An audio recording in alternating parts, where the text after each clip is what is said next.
Can you just change the date? Hi, I'm Dr. Carolina Jimenez, licensed psychologist in Texas, specializing in immigration evaluations. One of the questions that I get from clients from time to time is, can you just change the date?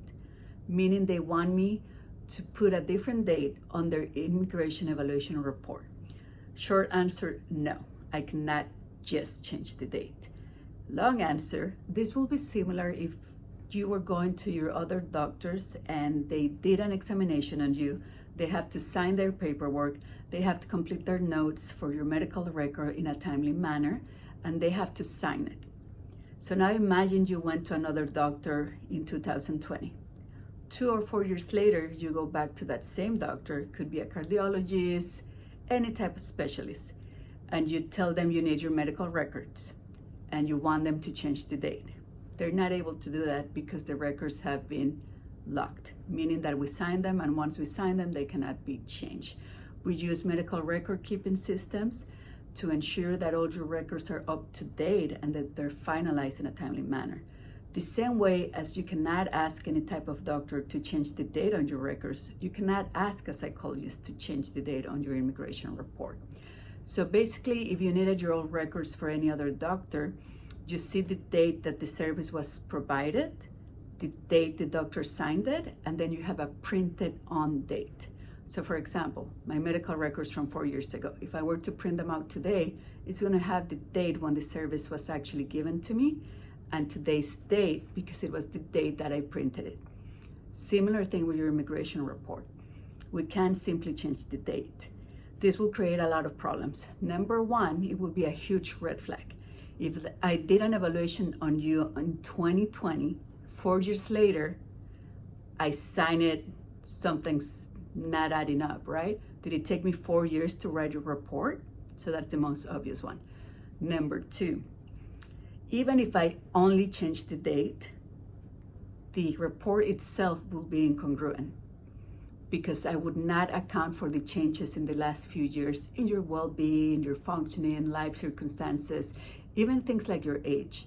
So every time we write a report, we have to give your background history. We have to say your age, the age of your kids, all this personal information. So it's not as simple as changing a date. We actually have to go back, update the report, make any changes in your demographic information, and most importantly, we have to see your current level of functioning. I would have to assess what's going on with you in the last 2 weeks, in the last month, even in the last 6 months, so I can make an accurate report of your current mental health and status. So as you can see, it's not as easy as people think it could be. I understand it would mean you have to pay a professional again to do an assessment, to update it. I know immigration process is expensive. You're paying immigration, you're paying the attorneys, you're paying specialists.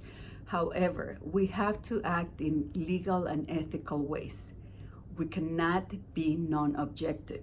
If we were to try to do something to help you, it could actually hurt your case. Imagine being the immigration officer assigned to your case. You get a report from Dr. Jimenez. Dr. Jimenez writes, date of evaluation, January 10th, 2020. Signature date, May 27, 2024. That's a huge discrepancy.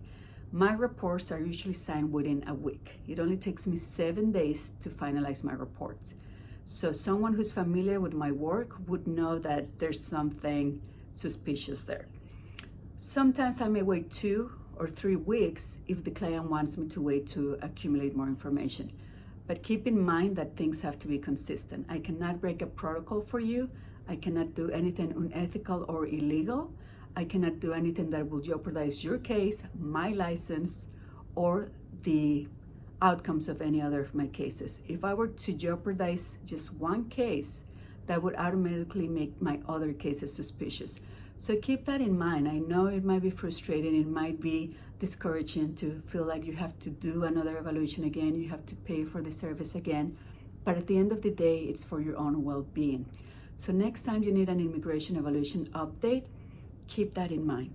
We're here to help you, we're here to support you, but you might not be aware of certain circumstances behind the scenes. You come to us, you talk to us, we do a clinical evaluation, we write a report, You might think we're just talking to you and we're just writing. However, we have to be constantly doing continuing education. We have to consult with attorneys. We have to make sure that we do everything by the book so we don't jeopardize your case or our license. I hope this helps. If you need a psychological evaluation for an immigration case in Texas, you can call 281-709-2933. I work with asylum, hardship waiver, U visa, BAWA, U visa, T visa, and cancellation of removal. You can also look me up at HoustonImmigrationEvaluations.com. Until next time.